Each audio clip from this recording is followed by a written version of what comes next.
So everyone, welcome to Power Play with CJ. Today we're going to talk about the Taylor Hall hit on Clutterbuck and what I think the suspension should be for it. Obviously, it's the Oilers wild game for those who didn't know. Clutterbuck's coming across the middle. Hall goes out and takes him out the knee with the hip on knee.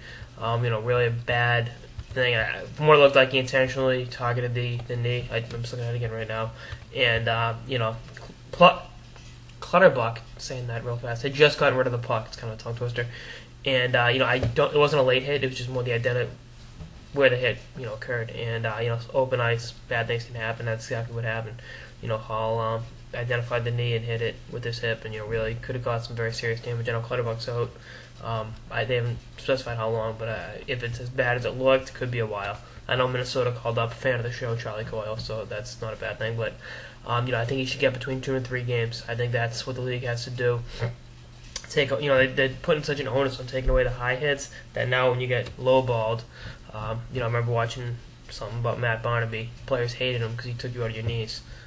They hated him for other reasons too, but if you come up high, at least you can see it and sometimes make a play to stop it. But when they come in submarining you, that's always rough, and definitely bad things can happen.